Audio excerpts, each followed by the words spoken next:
बात हो रही है हमारी ऑर्नामेंट्स यानी आरइश और ज़ेबाइश के आर्ट की।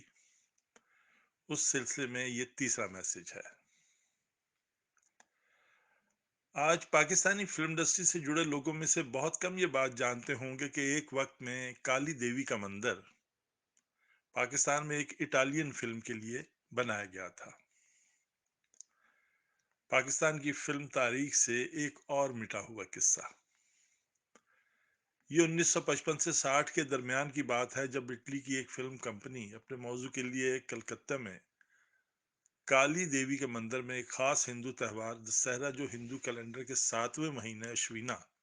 ये अक्टूबर के दरमियान होता है, इसकी मुख्तलिफ तारीखें होती हैं। तो ज्यादातर 10वें दिन जब चांद अपनी पूरी शक्ल के साथ नजर आता है, यानी उसका ज्यादातर रोशन हिस्सा हमारे सामने होता है, तब बुराई पर अच्छाई की फतेह की अलामत के तौर पर मनाया जाता है। इस फिल्म का नाम था द मून ऑफ दुसहरा, यानी दुसहरे का चांद। इसकी पिक्चराइजेशन के लिए फिल्म की वो शूटिंग करना चाहते थे यहाँ पाकिस्तान में, लेकिन उसे काली के मंदिर में के उसके एहतराम की वजह से उसकी इजाज़त नहीं मिली थी हिंदुस्तान में। तो इटालियन कंपनी ने बहुत सी टेक्निकल वजूहात की बिना पर फिर इसे पाकिस्तान के फिल्म स्टूडियोज में पिक्चराइज करने का प्लान बना लिया, जिसकी खास वजूहात में फिल्म का सेट लगाने की लागत का कम होना और त्यौहार के जो क्राउड हजूम के लिए पाकिस्तान और हिंदुस्तान के लोगों का एक जैसी शक्ल शबात का होना था। ये वो वक्त था जब मेरे वालिद ने अभी कुछ ही अरसा पहले फिल्म इंडस्ट्री को बतौर मॉडलर ज्वाइन किया था, और कोई भी बड़े बजट की फिल्म बतौर आर्ट डायरेक्टर उन्हें मिलने का तो कोई करीब करीब इम्कान नहीं था। हाँ, ये और बात कि उस वक्त के बड़े बड़े जो आर्ट डायरेक्टर थे हमारी पाकिस्तानी फिल्म इंडस्ट्री के, उनको जो फिल्में मिली होती थी उनके सेट लगाने की जिम्मेदारी ज्यादातर मेरे वालिद ही पूरी करते थे। उनको पता चल गया था कि ये बंदा अपने अंदर एक सलाहियत रखता है, तो वो उन्हीं पर जिम्मेदारी डाल दिया करते थे। अब वो दौर ज्यादातर कास्ट्यूम यानी तारीखी फिल्में बनने का था, जिसके सेट्स के लिए उस वक्त आर्किटेक्चरल ऑर्नामेंट यानी तामीराती और आयशा ज़बाइश की अशिया बहुत ज्यादा तादाद में बनती थी, क्योंकि ये वो दौर था जब अवाम में कदीम तामीराती अंदाज अभी राइज ही था। बेशुमार पुरानी अवामी इमारत से लेकर आम आदमी के घर तक जो है वो कदीम तामीराती अंदाज के ही होते थे। लेकिन उसके बावजूद तामीराती फनून से मुंसलिक हुनरमंद जो तबका है वो जवाल का शिकार था और नापैद हो रहा था। चंद खानदान बरादरियां पाकिस्तान के कुछ हिस्सों में इस हुनरमंदी से मुंसलिक थीं, और अगर थी भी तो उनका रुझान फिल्म और इसकी टेक्निकल ज़रूरत पूरी करने के हवाले से वो तकनीकी नॉलेज नहीं रखते थे, जैसे कि मोल्ड मेकिंग टेक्निक, फिर नशिया की मास प्रोडक्शन और बहुत से मटेरियल्स वगैरह की नॉलेज। तो उस दौर के जितने भी आर्ट डायरेक्टर थे, ज़्यादातर ऐसी अशिया जो है वो हिंदुस्तान से मंगवा लिया करते थे, और यहाँ के फिल्म स्टूडियोज में ऐसा काम करने वालों की तादाद बस बराए नाम ही थी।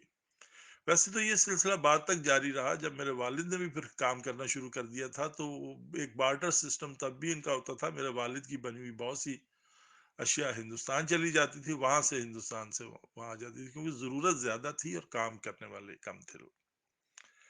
तो जो एक आदमी थे उनका नाम अब मुझे याद नहीं है, लिहाजा मेरे वालिद नाजिर हुसैन साहब को म्यूजिकल ऑफ आर्ट्स से ग्रेजुएट होने के एक साल बाद 1955 में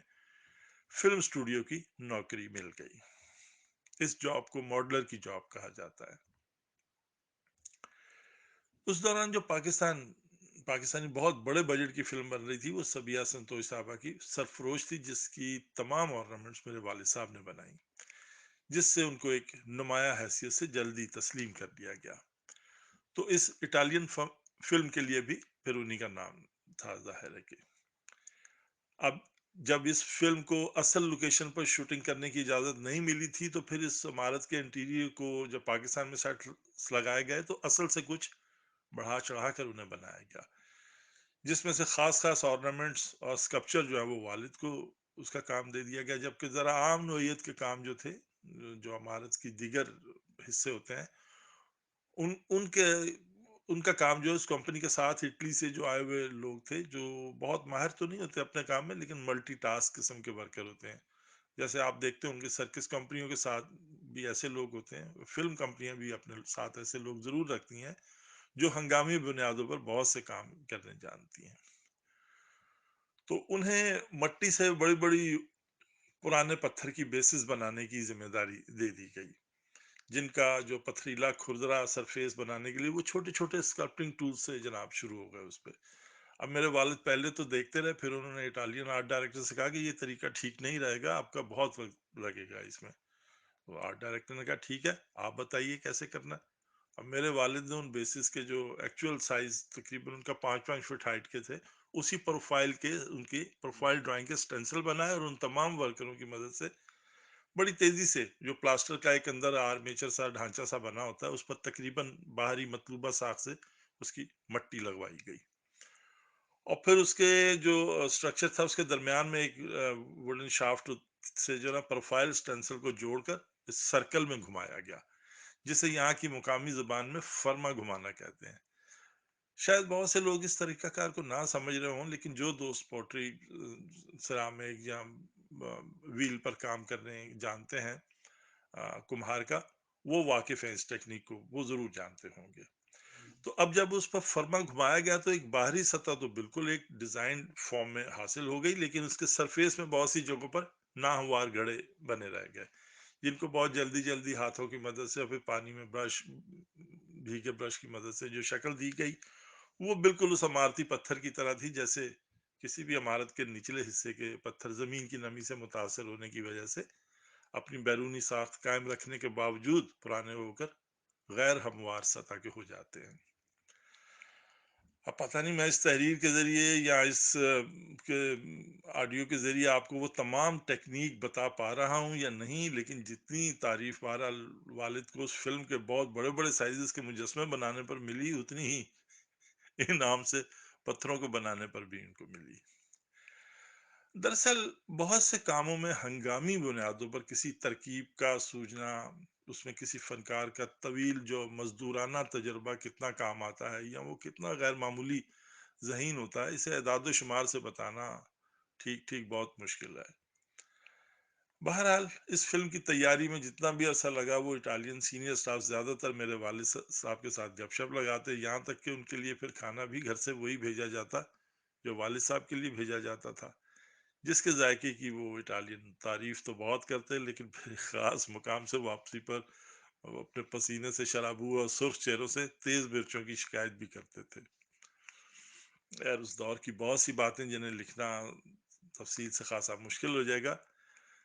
इस फिल्म कंपनी ने वापस जाते हुए मेरे वालिद को इटली साथ चलने के लिए कहा, लेकिन बस मेरे वालिद हिंदुस्तान से पाकिस्तान तो आ गए, लेकिन पाकिस्तान से फिर वो कहीं नहीं जाना चाहते थे, जब भी कभी दोस्तों ने उनसे कहा या। अब ये एक अजीब इत्तेफाक है कि मेरे वालिद के बेशुमार फिल्मी रिकॉर्ड की तरह इस फिल्म का भी कोई रिकॉर्ड दस्तयाब ही नहीं है। मैंने इसके बारे इटालियन एम्बेसी से पूछा, बाद में गूगल पर ढूंढने की कोशिश की, लेकिन जैसे वो फिल्म तारीख के हर सफ़े से मिट गई। फिल्म स्टूडियो के मालिक आगा जिया गुल साहब के साहबजादे एजाज गुल साहब से जब मैंने इस फिल्म का जिक्र किया तो उनकी याददाश्त में कहीं वो महफूज थी। उन्होंने वादा किया कि मैं इटली फिल्म आर्काइव सिलसिले में ज़रूर बात करूंगा। जब मेरी उनसे मुलाकात हुई, बल्कि वो इटली किसी फिल्म फेस्टिवल में जा रहे थे वहाँ, तो इसलिए उन्होंने कहा, लेकिन फिर शायद या तो उन्हें याद नहीं रहा या ये मुमकिन ना हो सका।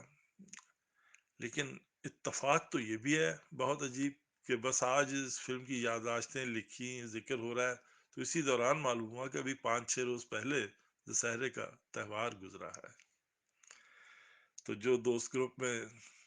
दशहरा मनाते हैं उनको दशहरा मुबारक हो, और बाकी बातें बाद में।